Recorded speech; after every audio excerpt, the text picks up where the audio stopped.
clase pasada y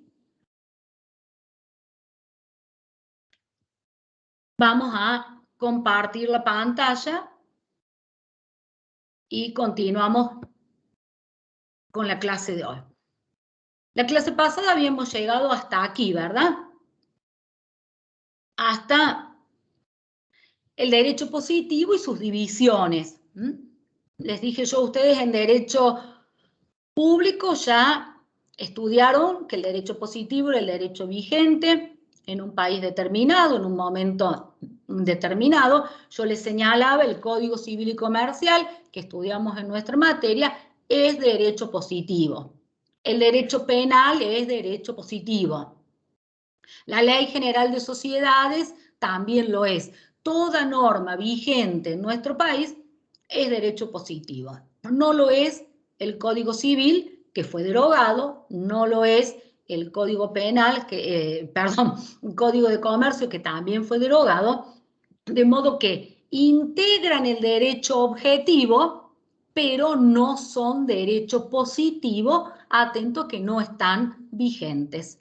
El derecho objetivo era el derecho norma, la otra cara de la moneda, derechos subjetivos por un lado, el derecho objetivo por el otro.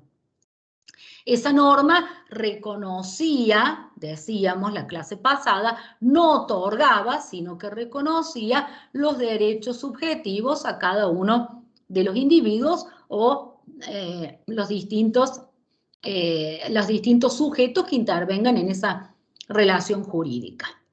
Ahora bien, ese derecho objetivo comprendía no solo el derecho positivo vigente, sino también el derecho consuetudinario, la costumbre, el derecho histórico, que era aquel que estuvo vigente en algún momento, pero ya no lo era en la actualidad, partiendo desde las leyes de Indias, el derecho romano, hasta estos dos códigos recientemente derogados, el Código Civil y el Código de Comercio, a partir de la sanción del Código Civil y Comercial.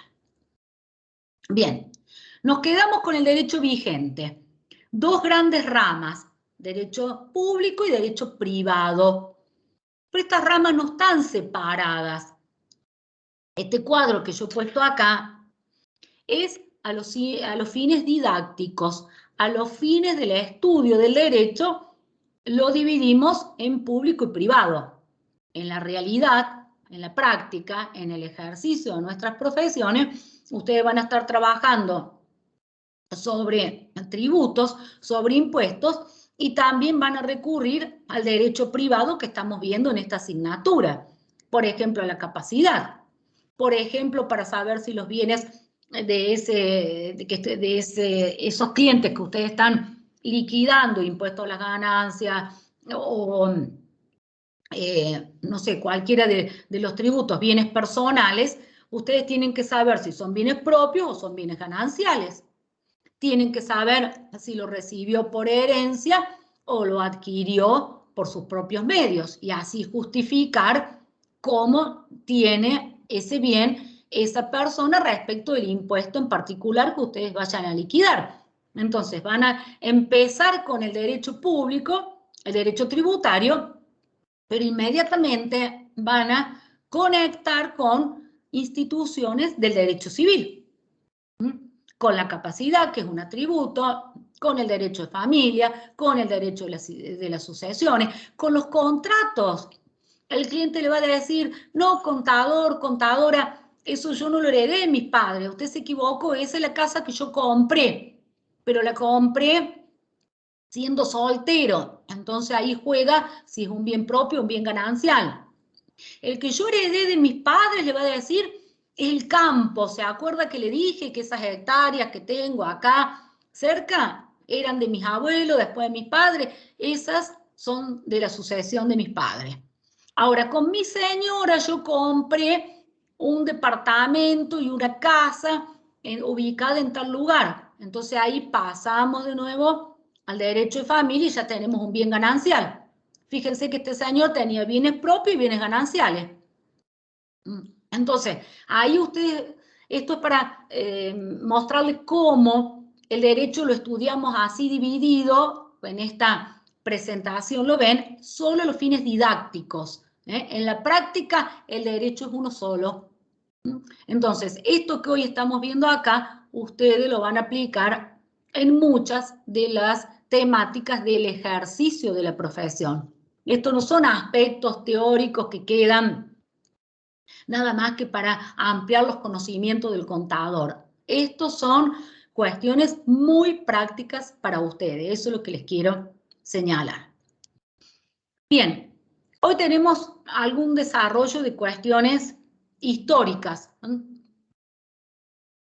Ustedes dirán, bueno, pero esto es la parte más tediosa a veces de toda asignatura.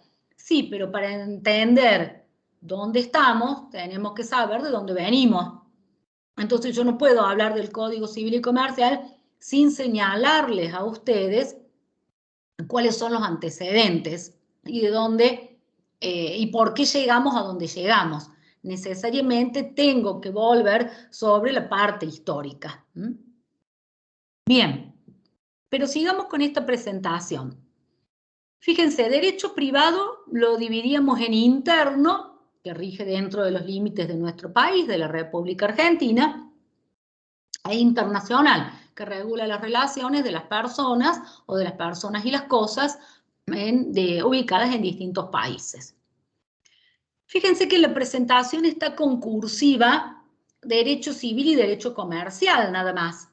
Si bien hay otras asignaturas como derecho del trabajo que ustedes van a tener dentro de la currícula de contador público una materia específica.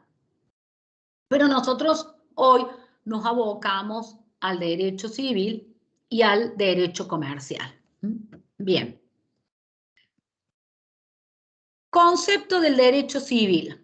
Fíjense, ahí les he puesto un concepto bastante largo, en el material también está, que lo vamos a desarrollar de la siguiente manera. Primero, sabemos que es una rama del derecho privado.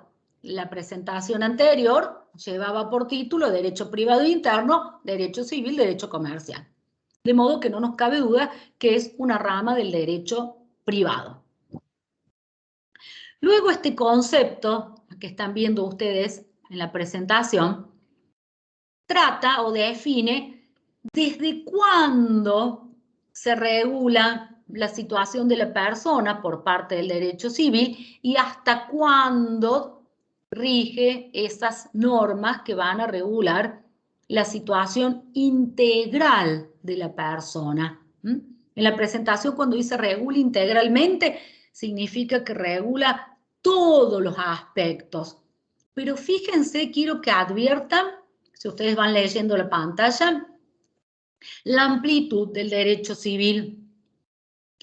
Regula la situación de manera amplia, completa, integral, desde la concepción de la persona, pasando por la situación de la persona considerada en sí misma y con relación a sus atributos. Esto se refiere a los derechos personalísimos. Esto de la persona considerada en sí misma se refiere a la dignidad de la persona y a los derechos humanos que tiene ese sujeto. Vieron que enumeré yo el derecho a la vida, el derecho a la integridad física, el derecho a la salud. Cuando ustedes escuchan una obra social no le cubrió tal cirugía y este señor presenta un amparo. ¿Por qué presentó un amparo? ¿Qué tenía? Tenía un derecho humano que es el derecho a la salud, que es un derecho personalísimo.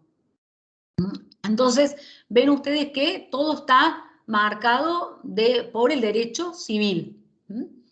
El derecho a la identidad. Tanto escuchamos hablar hoy de esta perspectiva de género, pero la identidad es mucho más que la identidad sexual. Hay una identidad cultural de los pueblos originarios, de quienes vivimos en zonas urbanas, de quienes viven en zonas rurales, de quienes viven en el norte de nuestro país, muy distinta a quienes vivimos en el centro o en el sur del país. Y eso es una identidad, el derecho a la identidad es el derecho a ser el que soy y no otro. Y esto lo vemos en distintos aspectos.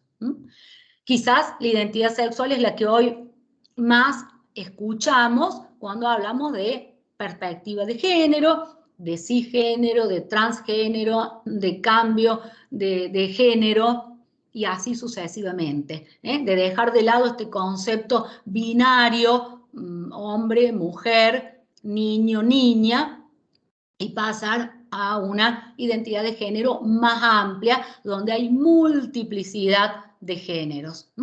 ¿Qué es esto? Cuando escuchamos que una persona trans se reconoce o se autopercibe de una manera distinta a la que su sexo es, biológico es.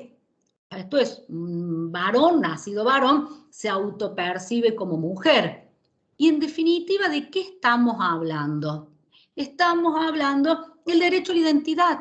Y el derecho a la identidad es un derecho personalísimo. Ahí estaría, si lo tuviéramos que ubicar, alguien a ustedes le consulta, a ver, ustedes que estudian ciencia económica, pero ven algo de derecho, ¿qué es esto de la posibilidad de hacer un cambio de género? De qué es el género, la identidad autopercibida. Esto es cómo me reconozco yo en cuanto a mi género. Puede coincidir con mi sexo biológico o no, y así sucesivamente. Y luego puedo tener una elección sexual heterosexual o homosexual. Bien, ¿esto dónde está enmarcado? Está enmarcado en el derecho a la identidad. ¿Qué es el derecho a la identidad? Un derecho personalísimo. ¿Qué es un derecho personalísimo? Un derecho humano que tiene reconocimiento en este Código Civil y Comercial y en la Constitución a través de los tratados que forman el bloque de constitucionalidad de nuestro país y que ustedes lo han estudiado en el derecho público. Bien, eso está en la definición del derecho civil. Estudia, se ocupa de la persona desde su concepción, ya sea la persona considerada en sí misma o con relación a sus atributos, al nombre, al domicilio, a la capacidad. Todos temas que si ustedes van viendo el programa son el desarrollo de nuestro programa de derecho privado. Estudiamos el nombre, el domicilio, la capacidad. También se ocupa el derecho civil, surge aquí del concepto de la presentación, de la persona en relación al grupo familiar al cual pertenece. Recién hablábamos del derecho de familia como un derecho extrapatrimonial. A eso nos estamos refiriendo cuando decimos relación del sujeto con relación a su familia, el derecho de familia. A la situación de los hijos y de las hijas, de los progenitores, que pueden ser el padre y la madre, o dos padres, o dos madres. Por eso ya el código ha tratado de no utilizar más la palabra padres y utilizar la palabra genérica progenitores, porque sabemos que pueden ser de distinto sexo o del mismo sexo. De eso también se ocupa el derecho civil dentro del derecho de familia, que fíjense ustedes, ya no le llamamos en general derecho de familia como está en el código. Ya la doctrina y la jurisprudencia hablan del derecho de las familias. ¿No les parece mucho más interesante este nombre? El derecho de la familia. Muestra los distintos tipos de familias que existen en toda sociedad, no solo en la nuestra.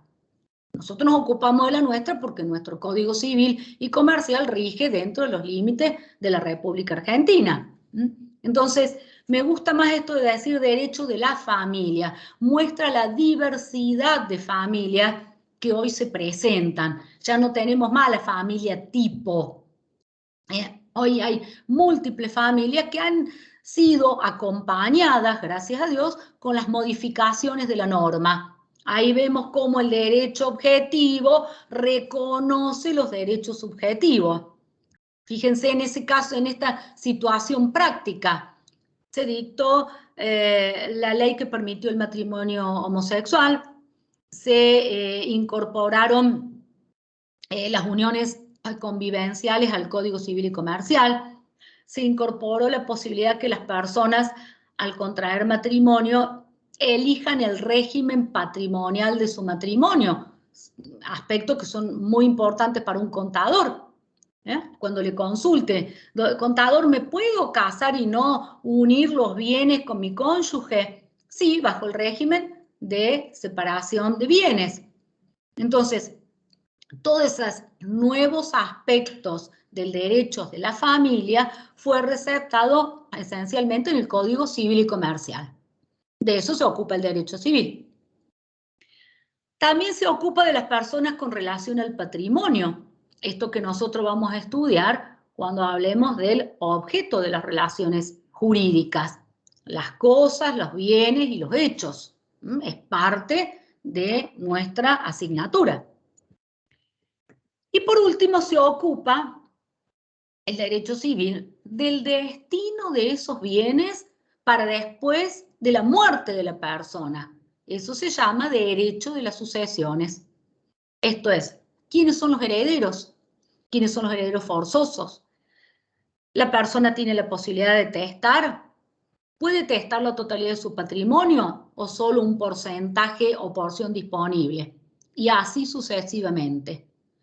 ¿Ven ustedes la amplitud de la temática que abarca el derecho civil?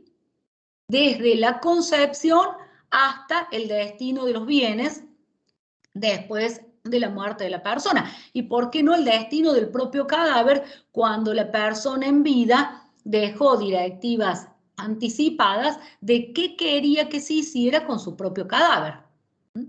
De todo eso se ocupa el derecho civil.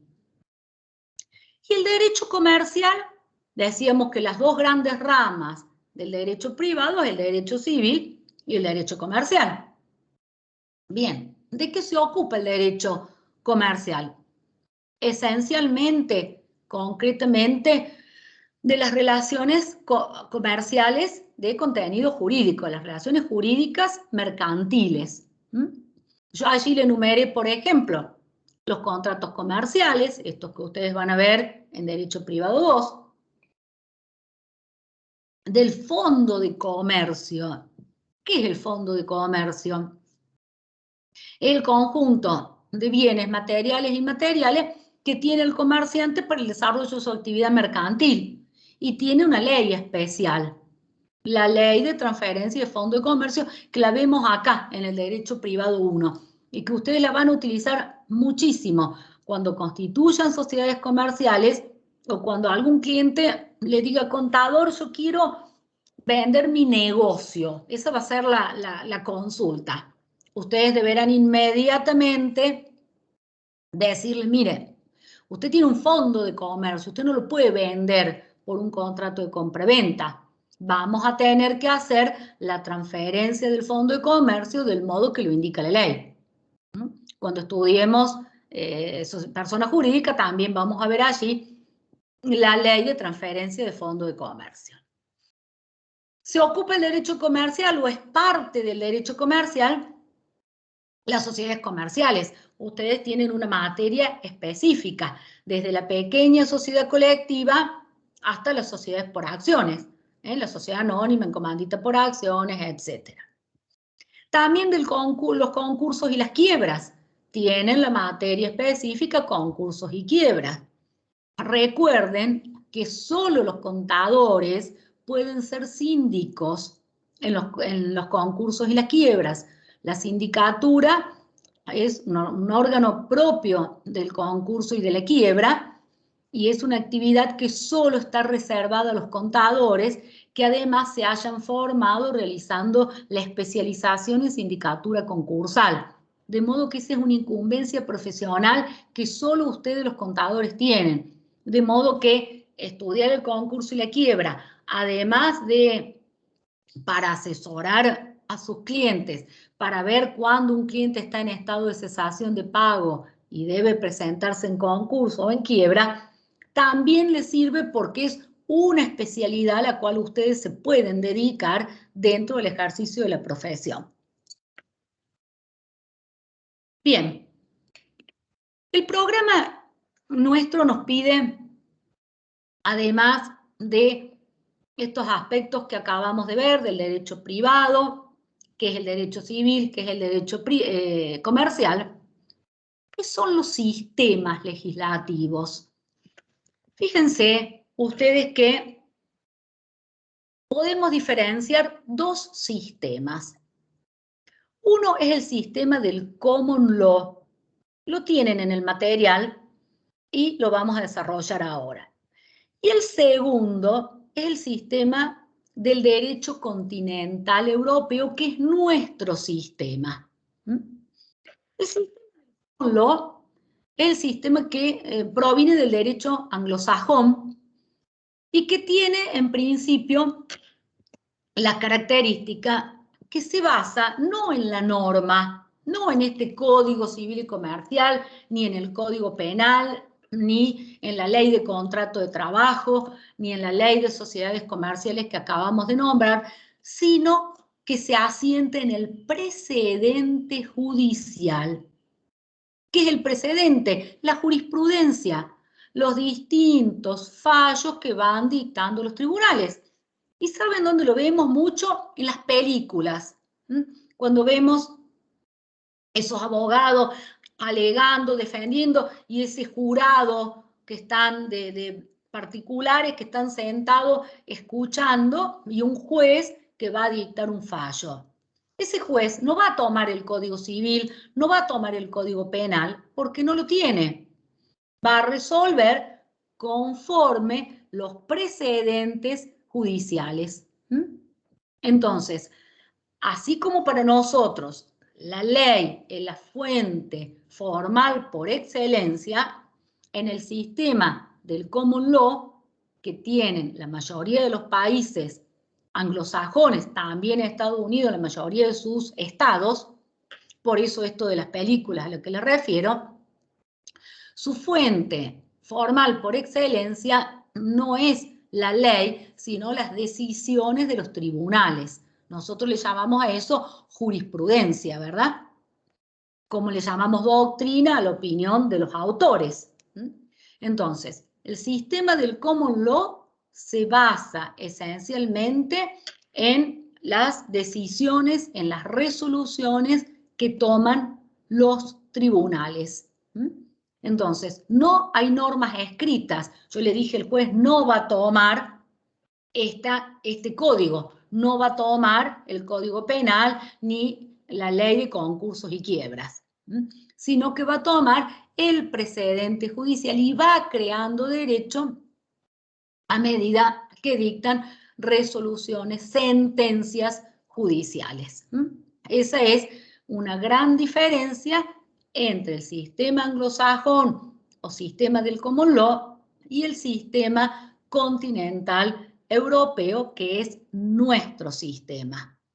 Nosotros no estamos dentro de este sistema legislativo, sino que estamos aquí, en el sistema continental europeo. ¿Por qué le llamamos continental europeo? Porque rige en casi toda Europa. Fíjense, yo aquí les he señalado. Este sistema rige en Europa Central, en Europa Oriental, rige también en algunos países de Asia. ¿Y cómo nos llega a nosotros? Nos llega porque del viejo continente pasa a sus colonias y a sus protectorados. Y ahí están las colonias españolas y estamos nosotros. Las colonias portuguesas está Brasil. Las colonias francesas y holandesas, las Guyanas, y así sucesivamente. La mayoría de Sudamérica y de Centroamérica estamos dentro del sistema legislativo continental europeo. No significa que tengamos los mismos códigos y las mismas leyes, para nada. ¿Qué significa? Que tenemos un sistema de normas escritas. Estamos dentro de la codificación del derecho.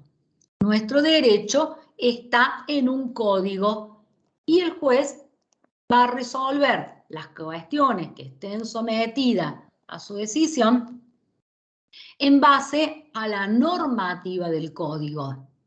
Hoy en día, del Código Civil y Comercial en concordancia con la Constitución Nacional. Ya vamos a hablar de la constitucionalización del derecho privado.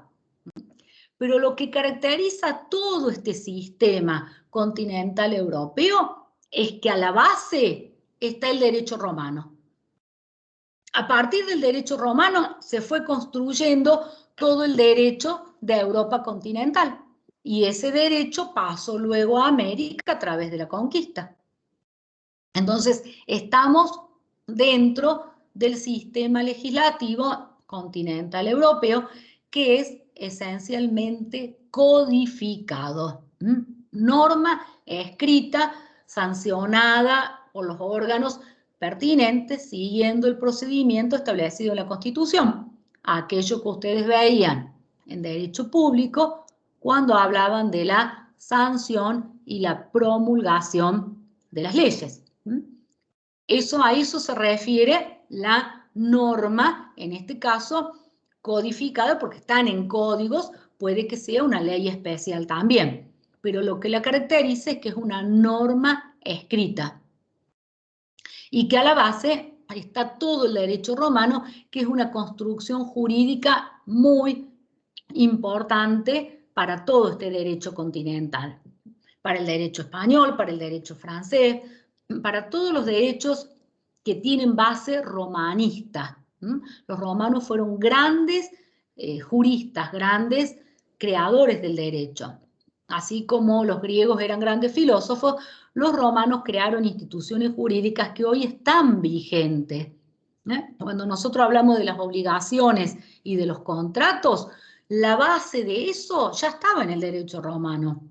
No lo inventó ni Dalmacio Vélez Arfiel, que fue nuestro codificador, ni el legislador que dictó este código. Para nada, eso viene del derecho romano. Cuando hablamos de las sucesiones, yo le dije herederos forzosos, testamento, todas esas instituciones jurídicas ya estaban en el derecho romano, en las distintas legislaciones romanas, en especial un código que se llamó el Código de Justiniano, que regulaba todo eso, ni qué hablar de los derechos reales. No hay muchas cosas nuevas respecto de derechos reales. Ya la mayoría estaba en el derecho romano. ¿Qué es esto que hablamos de sujeto, objeto, causa? Eran algo que los romanos tenían bien claro, pero que en algunos aspectos el derecho actual modificó. No se hablaba del derecho a la identidad ni de los derechos personalísimos, la vida no comenzaba con la concepción, pero había otros aspectos que sí ya estaban regulados. ¿Qué fue lo que más cambió en los últimos tiempos, en los últimos 100 años, 200 años? El derecho de familia. En eso sí, ya nada tiene que ver el derecho romano con el derecho de las familias a las que nos referíamos recién. Pero por lo demás, la mayoría de las instituciones jurídicas que estudiamos en esta materia y en el derecho privado 2 ya eran conocidas y estaban reguladas por el derecho romano en sus distintos códigos. Yo dije el Código de Justiniano, nombre recién. Y ustedes dirán, ¿y este código está vigente? Tenía distintos cuerpos, ¿no? Este código no está vigente, pero además tiene una característica. No es el código al que nos referimos acá cuando hablamos del Código Civil y Comercial. Fíjense. Fíjense lo que dice allí. Recopilación, consolidación y codificación. ¿Se escucha perfectamente lo que hablo? Pregunto. Sí, profe, se escucha bien. Bien. Sí, profe. Recopilación, consolidación y codificación. 3 términos que tenemos que distinguir.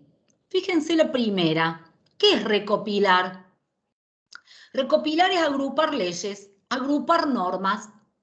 Tomo todas las normas que están dictadas y las uno, las junto en un cuerpo, pero con un criterio cronológico, desde la más antigua a la más nueva. Por ejemplo, algunas recopilaciones de normas, de leyes, lo eran por materias, lo que era derecho civil, lo que era derecho comercial, lo que es derecho administrativo, por ejemplo, o de una manera mixta, teniendo en cuenta la materia que regulaba y el sentido cronológico, esto es, cuándo fue dictada la norma. Pero acá están todas las normas, no hay una depuración de normas. Agrupar significa juntar, reunir. ¿Pero qué? Normas dictadas en distintos periodos de tiempo. Nosotros hablábamos de derecho positivo y decíamos el derecho positivo es el derecho vigente. En una recopilación puede haber derecho que no esté vigente, porque fue derogado por otra norma posterior, por ejemplo. Entonces, este es un primer avance dentro del sistema legislativo continental europeo que consistía en reunir, agrupar un conjunto de normas con distintos criterios.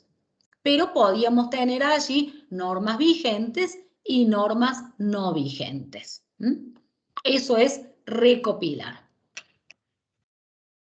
Bien, otra etapa dentro de los agrupamientos de normas o de leyes, encontramos a la consolidación, que se diferencia de la anterior, por eso dijimos otra etapa, podríamos decir otro escalón más avanzado, tiene que ver con la consolidación que solo agrupa normas vigentes en un Estado. Derecho positivo, lo que hoy le llamamos derecho positivo dictado en un momento determinado, pero que no tienen una relación o una conexión específica entre ellas. Puede haber normas de derecho privado, normas de derecho público, solo que sabemos que están vigentes en un estado determinado, en un momento determinado. Yo ahí le cité el digesto jurídico argentino. La clase pasada les puse la página donde podían consultar las normas, www.saig, que quiere decir Sistema Argentino de Informática Jurídica.gov.ar. Ese es el sistema de informática jurídica del Estado Nacional y allí tenemos todas las normas que rigen en nuestro país. Inclusive allí podemos encontrar esta ley que regula el digesto jurídico argentino. Fíjense ustedes que se dictó en el 2014, en el material tienen los antecedentes, yo aquí solo he puesto la que está vigente porque la norma anterior era aquella que instaba a dictar el digesto.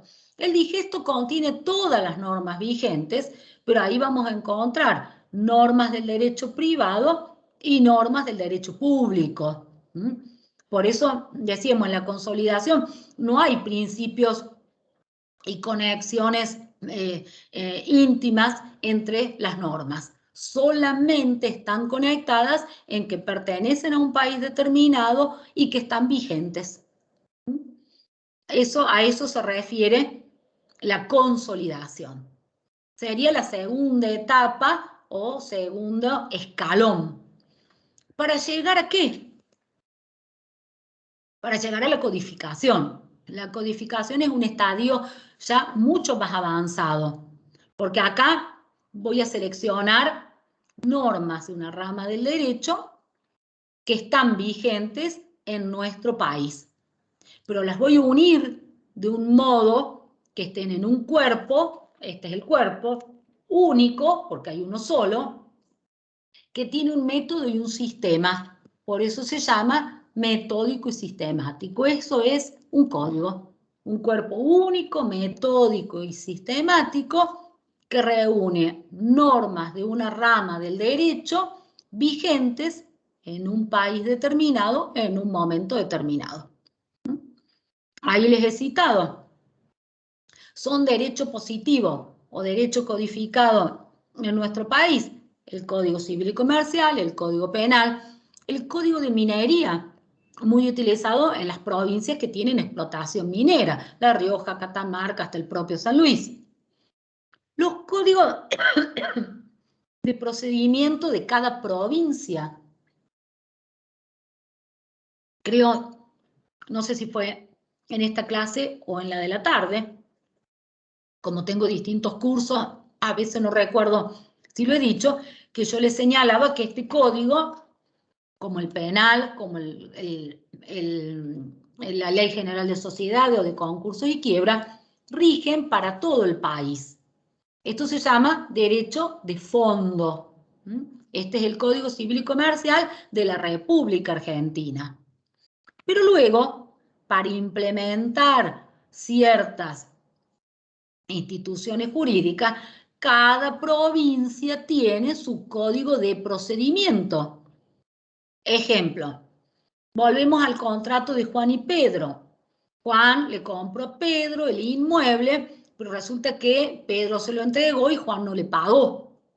Ese cumplimiento contractual o resolución por incumplimiento, según el caso, puede tener un procedimiento distinto en Córdoba que en La Pampa, o que en La Rioja, o que en Ushuaia. Esto es, cada provincia va a tener su código de procedimiento propio. Estas son de aquellas facultades reservadas y por lo tanto no delegadas por las provincias a la nación. Eso surge de la propia Constitución y eso ustedes lo estudiaron en Derecho Público. Las facultades delegadas y las no delegadas. Esta es una de las no delegadas, las reservadas por las provincias al tiempo del dictado de la Constitución. Ahí está dictar los códigos de procedimiento de provincia. ¿Qué les comento además? Que el Código Civil y Comercial trae muchos aspectos de procedimiento. Les doy el ejemplo.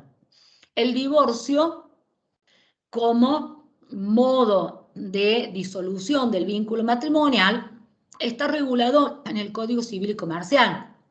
De modo que desde el norte hasta el sur, pasando por el centro del país, todos los divorcios en la República Argentina se deben realizar con el mismo procedimiento. En materia de sucesiones, hay muchos aspectos que están regulados en el Código Civil y Comercial. En los aspectos de declaración de incapacidad de una persona o de restricción a su capacidad, también esas normas están en el Código Civil y Comercial. Esto es, el Código ha incorporado muchos aspectos procesales a los fines de ¿qué? A los fines de unificar el criterio y el trámite. Entonces va a ser lo mismo en cualquiera de las provincias de la República Argentina. No obstante eso, hay tantos otros procedimientos que están en los códigos procesales de provincia. Así como los códigos de fondo son facultades delegadas a la nación, los códigos de forma o de procedimientos o procedimentales son facultades reservadas por las provincias y no delegadas a la nación. ¿Se entiende eso? ¿Queda claro? Para que vayamos viendo aspectos que nos van incorporando nuevos conceptos. Por ejemplo, una aclaración. La ley de concursos y quiebras, es un procedimiento. El concurso y la quiebra es un procedimiento que también tiene aspectos de fondo. Esa es una ley nacional de fondo, pero que tiene aspectos de forma. Porque realizar un concurso, realizar una quiebra, es llevar a cabo un procedimiento de una persona humana o jurídica que se encuentra en estado de cesación de pago a los fines de pagar a los acreedores. Entonces, allí hay cuestiones de forma y cuestiones de fondo en una misma ley, que es una ley de fondo porque rige para toda la República Argentina, no es de provincia. Luego se complementa en aquellos aspectos que no están en la ley de concurso y quiebra con el Código Procesal Civil y Comercial de cada provincia. Bien. Hablamos un poco de la codificación en nuestro país. Ya distinguimos consolidación, recopilación, codificación. Vamos al código. Vamos a los antecedentes del código.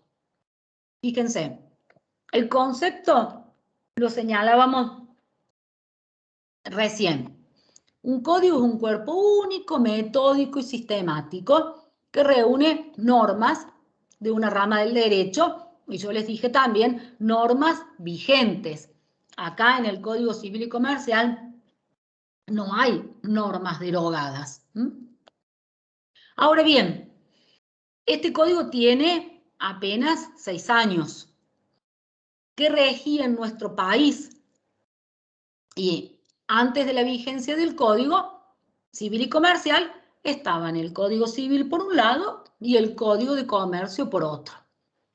Pero cronológicamente, en cuanto a la aparición de estos, el primer código que se sancionó en nuestro país fue el Código de Comercio.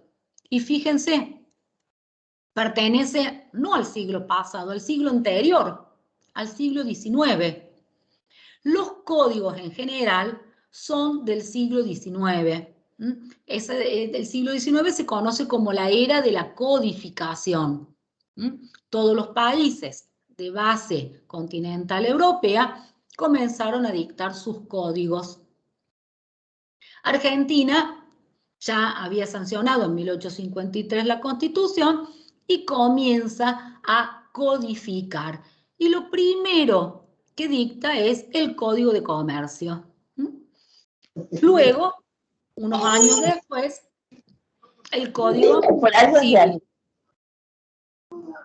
¿Pueden silenciar sus micrófonos? Así no escuchamos. Sí. Por favor. ¿Pueden silenciar los micrófonos? Gracias. Fíjense, volvemos a la codificación. ¿A quién le fue encargado esos códigos? A Dalmacio Vélez Sarsfield. ¿Alguno escuchó alguna vez nombrarlo? Supongo que sí. Es el codificador de nuestro país, cordobés, nacido aquí cerca en la sierra del Valle de Calamuchita, en Amboy, en un pequeño pueblito, que estudió en Córdoba, estudió Derecho allí, y muy joven desarrolló muchas actividades. Fue no solamente abogado que ejerció la profesión, sino que también se dedicó a la política, desempeñó actividades como ministro, como secretario. Tuvo una vida muy amplia, muy prolífera, donde sus actividades fueron múltiples. Fíjense que a Vélez Sarsfield le encargan elaborar, en primer lugar, el Código de Comercio y 10 años después el Código Civil. Ya vamos a volver sobre estos códigos, pero un poco señalar la figura de Vélez Sarsfield, porque esta tarea, imaginen ustedes que no estaba sentado frente a la notebook como estoy yo ahora, conectado al Wi-Fi, sino que era una tarea que le realizaba a la luz de las velas, y con pluma, y sus antecedentes estaban en latín, hablábamos del derecho romano, en francés, porque la fuente más importante del Código Civil fue el Código Civil francés y la doctrina francesa, y también en portugués, porque otra de las fuentes del código fue el denominado Esbozo de Freitas. Esbozo es un proyecto de código de Brasil, para Brasil, que lo elaboró un jurista denominado Augusto Teixeira de Freitas. Así que fíjense que Vélez Sarsfield tuvo una ardua tarea, un poquito más compleja que la que tenemos ahora, que abrimos los libros en internet, googleamos algo y ustedes me piden el PowerPoint. Vélez Sarsfield la tuvo un poquito más complicada, ayudado por su hija, que era muy joven, y por otro joven jurista que fue Victorino de la Plaza. Vélez Sarsfield no era tan grande cuando empezó a escribir el código, si lo comparamos con los tiempos actuales, pero sí lo era para la época, porque el promedio de vida de la gente era muy poco. Y Vélez Sarsfield tenía 60 y pico de años cuando termina su código, de escribir el Código Civil, y eso para la época era una persona mayor. Hoy cualquiera me diría, pero esto no es así. Obviamente porque la gente vivía mucho menos años. Bien, lo cierto es que el gran codificador argentino, Dalmacio Vélez Sarsfield, elabora ambos códigos. Ven ustedes que con 10 años de diferencia, el Código Civil comenzó a regir en 1871, ya vamos a volver sobre él, y estas dos normas modificadas y todo, con sus distintas actualizaciones a las que ya nos referiremos, rigieron hasta la sanción del Código Civil y Comercial. Ahí tienen la ley 26.994, porque en definitiva un código es una ley. Yo puedo, el Congreso de la Nación puede sancionar una ley que tenga 10 artículos o bien una ley que tenga 4.000. Un código es ni más ni menos que una ley. La 26.994 es este Código Civil y Comercial. La número 340 era el Código Civil. La número 15 era el Código de Comercio. Digo, no es ni más ni menos que una ley, un código. Este Código Civil y Comercial concretamente unifica la legislación civil y la legislación comercial. Contiene en su interior normas de derecho civil y normas de derecho comercial, con algunas características que ya vamos a ver.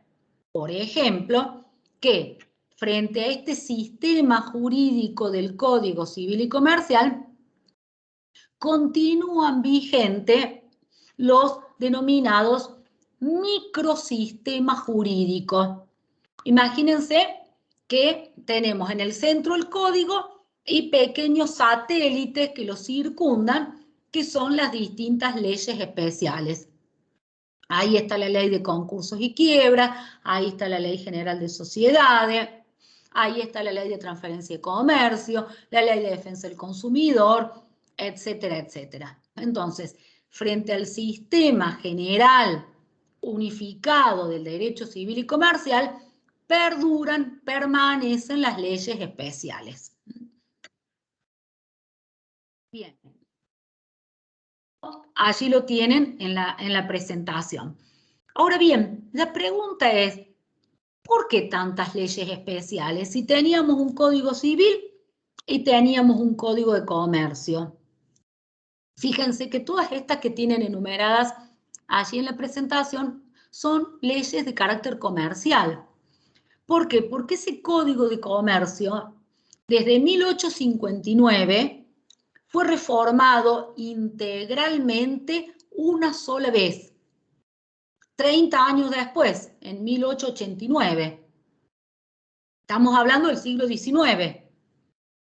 Hasta hace 5 o 6 años pudo perdurar, pudo tener vigencia, porque distintos títulos y capítulos de ese código se derogaron y se reemplazaron por estas leyes especiales. De lo contrario, no podríamos tener un derecho comercial del año 1800, porque esto es literalmente del año 1800. Entonces, nuestros legisladores fueron dictando leyes especiales. Donde estaba la materia de sociedades comerciales del Código de Comercio, la derogaron y dictaron la ley de sociedades comerciales, hoy se llama Ley General de Sociedades. Dictaron los concursos y quiebras en materias de las provincias. Lo incluyeron en la ley de concursos y quiebra para toda la nación argentina. La ley de navegación también fue dictada en el siglo XX, el código aeronáutico también. Entonces, del código de comercio originario, muy poco había quedado ya. Se derogó, así lo dice el Código Civil y Comercial, y quedaron como que sueltas todos estos microsistemas. Por eso me gusta graficarlo como satélites que giran en torno al Código Civil y Comercial. Todo aquello que no esté regulado en la ley especial, vamos a la ley general, que es el sistema jurídico general, que es el Código Civil y Comercial. Ahí está lo de las microsistemas o leyes especiales. Bien, algo de los antecedentes del Código Civil, no del Código Civil y Comercial.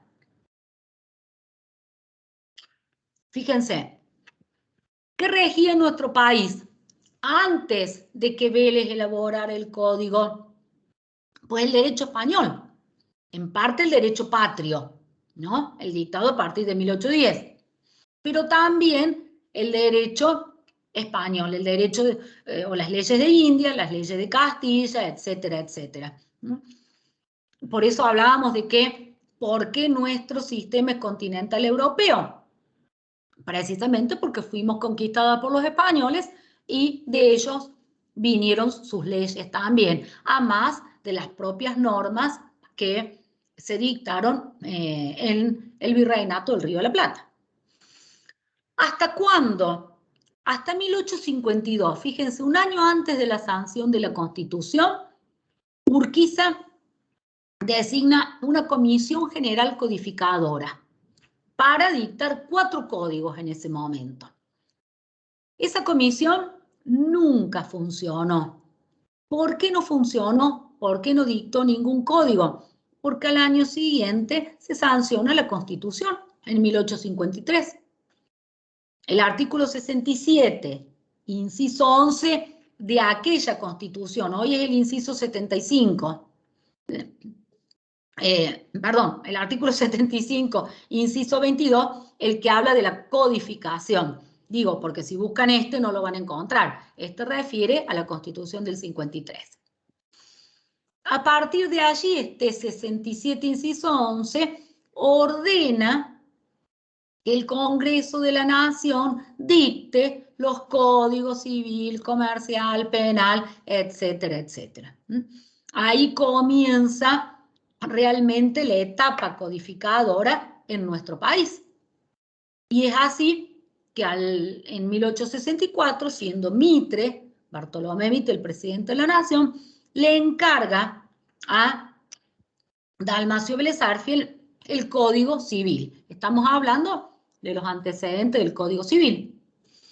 Vélez Sarsfield se pone en esa tarea de elaborar el código, como le dije, ayudado por su hija y por Victorino de la Plaza, y va entregando año tras año, en el 65, en el 66, en el 67, cada uno de los libros. El Código Civil tenía 4 libros. Hasta que en 1869 entrega el último libro y finaliza la obra. Esa obra, Código Civil Argentino, es elevado por Sarmiento al Congreso de la Nación. Ya era presidente Sarmiento, habían pasado del 64 al 69, 5 años, y Sarmiento lo eleva al Congreso de la Nación y allí se aprueba como ley número 340.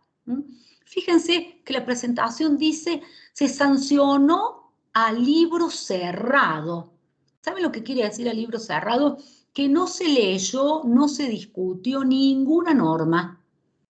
¿Por qué? Por la especificidad de la materia. Era imposible que los legisladores, el Congreso, pudiese estudiar cada uno de los temas que habían sido regulados en el Código Civil. Todo lo contrario a lo que pasó con nuestro Código Civil y Comercial. Trabajaron muchas comisiones, hubo una comisión organizadora encabezada por 3 juristas, 2 de ellos miembros de la Corte Suprema de Justicia de la Nación. Participaron las universidades, participamos las universidades, los colegios de abogados, distintas instituciones de la sociedad civil. Esto es un código muy debatido. Se constituyó una comisión bicameral en el Congreso para estudiar y elaborar el proyecto definitivo de Código Civil y Comercial. Pero terminemos con este Código de Vélez. Los legisladores reciben el código, lo votan por la afirmativa, se aprueba como ley número 340. Y comienza a regir el 1 de enero de 1871. Fíjense ustedes que Sarmiento lo hizo preparar a esta edición en Nueva York. Por eso esa edición se llamaba Edición Nueva York. Luego, recién, muchos años después, surge o aparece la llamada Edición Pampa, que es la edición hecha en Buenos Aires en el año 1883 del Código Civil. Desde el 1 de enero de 1871 hasta el 31 de julio de 2015 rigió este Código Civil elaborado por Dalmacio Vélez Arfiel. Ahora bien, decíamos que el código era un cuerpo único, metódico y sistemático. ¿Cuál era el método que siguió Vélez Arfiel? Fíjense que yo recién nombré este esbozo de Freitas. Le dije, tenía que saber leer portugués porque tuvo que leer. El esbozo es una introducción a las leyes civiles del Brasil, ¿no? Pero no llegó, fíjense ustedes, este borrador de código nunca llegó a ser código. Sin embargo, el nuestro sí. Vélez Arfiel fue muy amigo de Freitas y le solicita la introducción a las leyes del Brasil, el esbozo, y toma de Freitas el método. Hay 3 grandes codificadores en Sudamérica: Vélez en Argentina, Freitas en Brasil y Andrés Bello en Chile. Estos 3 son reconocidos como los grandes codificadores de la América del Sur. ¿Y qué toma de Freitas? Toma el método, no toma otras cosas, La base más importante del Código Civil es la doctrina francesa y el Código Civil francés. Pero de Freitas toma este método, que son ni más ni menos que los derechos subjetivos patrimoniales. Los derechos son reales o son personales. Fíjense, acá la clasificación que veíamos al comienzo en el repaso de la clase. Fíjense esta clasificación. Los que están arriba, que yo lo he señalado en negrita, los he resaltado y con una letra más grande, ese fue el método del Código de Vélez. Los derechos personales son relativos, solamente obligan a las partes, y los derechos reales son absolutos. Todos los terceros tienen que abstenerse de interferir en el ejercicio de mi derecho. Los derechos personales son los que surgen esencialmente de los contratos. ¿Qué pensó Vélez Arfiel? Vélez Arfiel era profesor de economía política. Era abogado, pero daba clase en la Universidad de Buenos Aires en economía política.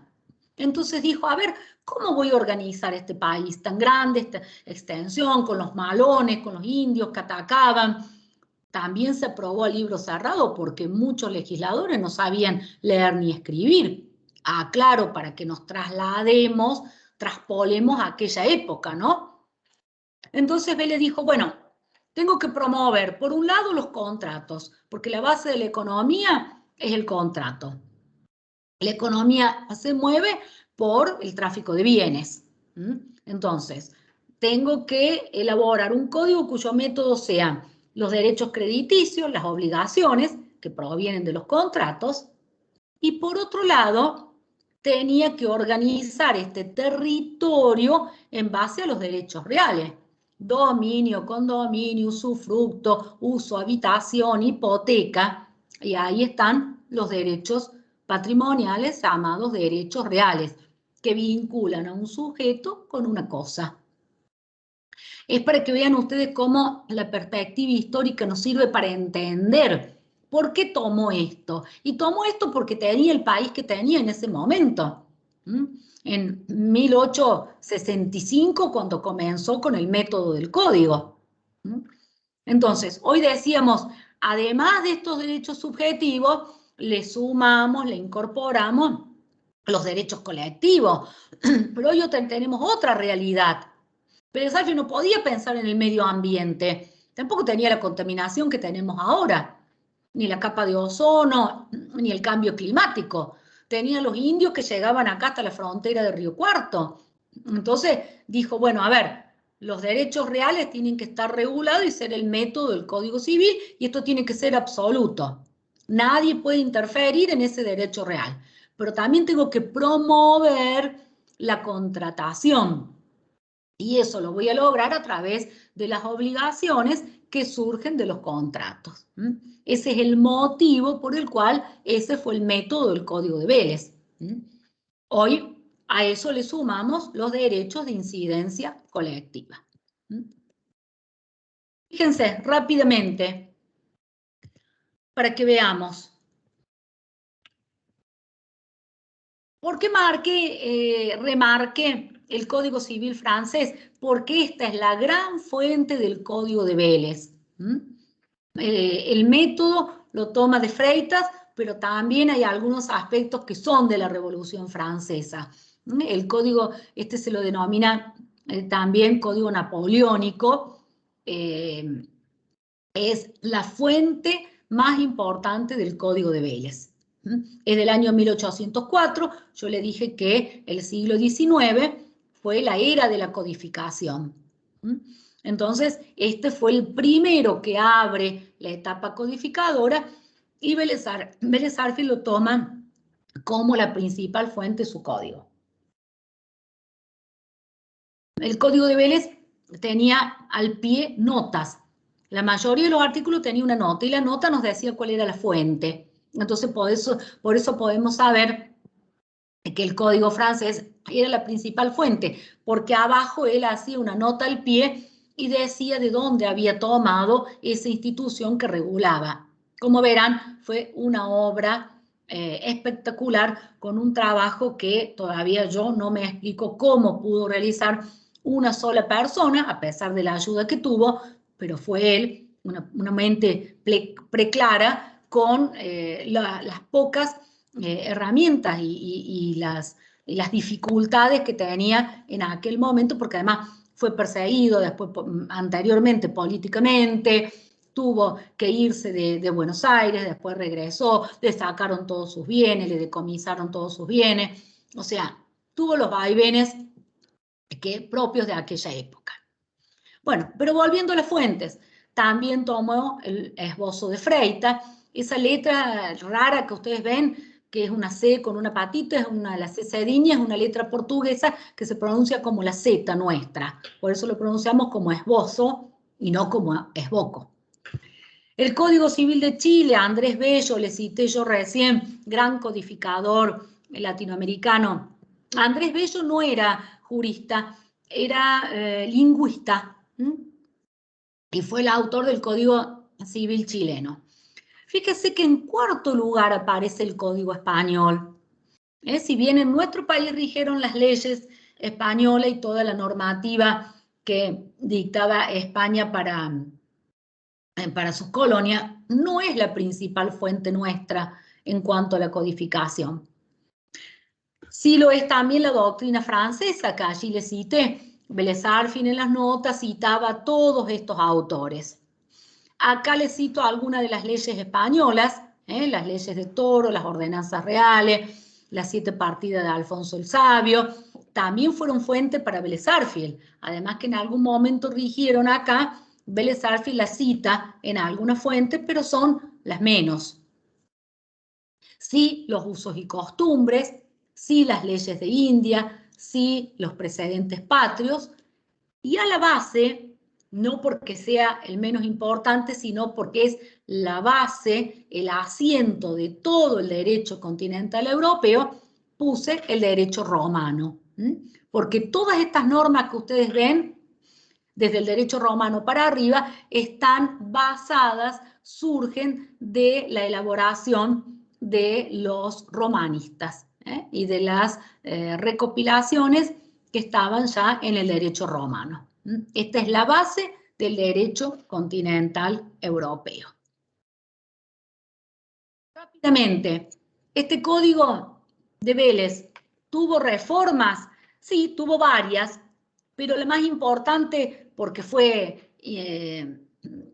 porque cambió el perfil de este código, fue en el siglo XX. Dijimos que el código era del siglo XIX, en el siglo XX se hizo una gran reforma, en el año 1968, no se reformaron gran cantidad de artículos, se reformaron apenas 200 artículos, pero cambiaron el perfil. Lo hicieron un código más humano, más humanitario, más solidarista. Era un código liberal, individualista, positivista, propio de la época. Vélez Sarsfield era un hombre de su época. Seguía a los códigos de la época y a la doctrina, a los autores de la época. Entonces, en el siglo XX se planteó la necesidad de una reforma. Y esa reforma fue la denominada reforma de la ley 17711, que cambia el perfil del código. Les doy acá simplemente enumero, a nadie le interesa ni el número ni la fecha, es para que tengamos un pantallazo de cuántas reformas tuvo el código. Fíjense, en materia de nombre de las personas, en ese momento se las llamaba persona física, hoy hablábamos de persona humana. Se dicta la ley del nombre, que regulaba el nombre de los hijos matrimoniales, extramatrimoniales, de la mujer casada, de la mujer divorciada, de la mujer viuda, etcétera, etcétera. Rigió hasta que se dictó el Código Civil y Comercial. En la clase próxima vamos a estudiar el nombre en el Código Civil y Comercial. La ley de adopción. Allí les cité la primera, la 24779 fue la segunda, hoy la adopción está dentro del libro segundo, el derecho de familia. El derecho a la intimidad, que hablamos la clase pasada, o llamado también derecho a la privacidad, hoy está reconocido como un derecho personalísimo en el propio Código Civil y Comercial, pero se dictó una ley especial que introdujo un artículo que fíjense ustedes que dice bis, el número y bis. Todos aquellos artículos que se tuvieron que introducir al Código Civil se los denominaba como bis, ter o quater, porque tenían que seguir al artículo, entre artículo y artículo, no quedaba otra que incluirle este párrafo para saber que habían sido incorporados con posterioridad, porque era el lugar donde tenían que estar estos artículos. Fíjense esas dos leyes que siguen, esas sí que son de suma importancia. La ley de patria potestad, fíjense la palabra, patria potestad. Hoy hablamos de responsabilidad parental, conjunto de deberes y derechos de los progenitores sobre las personas y bienes de los hijos. Pero fíjense el año, hasta el año 1985, la patria potestad solo la tenía el padre. Por empezar, que no había matrimonio igualitario. Pero además, la madre no tenía la patria potestad sobre sus hijos. Y eso no hace tantos años. Hace 35 años era de ese modo, hasta que se dicta la ley de patria potestad. Hoy es la responsabilidad parental regulada en el Código Civil y Comercial. Fíjense otra reforma importantísima, esta ley de matrimonio civil. ¿Qué importancia tiene? Que introduce el divorcio vincular en la República Argentina. ¿Cuándo? Recién en 1987. A partir de allí, las personas pueden disolver el vínculo y divorciarse. Antes de 1987 no había divorcio, había solo separación de bienes, pero no se recuperaba la actitud nupcial. Las personas no podían volver a casarse. Esto fue un avance muy importante. Y les cuento una cuestión anecdótica, si se quiere. Muchos se oponían, como así, a la ley de interrupción del embarazo se oponían personas, la iglesia. Lo mismo ocurrió con la ley de matrimonio civil que incorporaba el divorcio. ¿Cuál era el principal argumento de los opositores? Se va a desarmar la familia. Fíjense que yo recién les dije, hoy tenemos las familias. No se desarmó la familia, se crearon nuevos tipos de familia, que no es lo mismo. Va a desaparecer la base de la sociedad, que es la familia, porque permitimos que se divorcie la gente. Resulta que en los años posteriores se dicta la ley, lo mismo, salió aprobada, comienza a regir. En 1988, al año siguiente, y 89, Argentina registró la mayor cantidad de matrimonios. ¿Qué hizo la gente? Se divorció, pero para casarse con otro. ¿Por qué? Porque había muchas personas que hacían años que estaban separadas, pero no se podían volver a casar. Entonces la ley de matrimonio civil incorporó el divorcio vincular, hoy solamente se llama divorcio, que permitió recuperar la aptitud nupcial. Esto es poder volver a casarse, disolver el vínculo proveniente del matrimonio. Bien. Y por último, cité, estas son algunas reformas. Claro, esto no es taxativo, es enunciativo. La Ley de Defensa del Consumidor.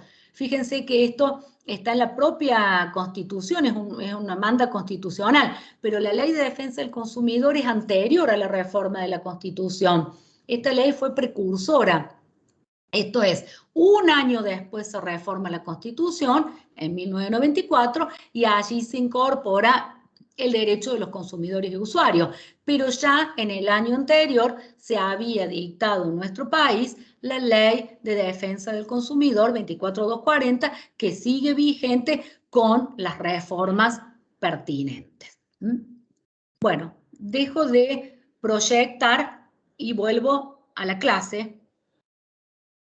Quiero, esto si no se hace muy monótono, voy a cortar la grabación para que volvamos a la clase a hacer preguntas y intercambio de ideas.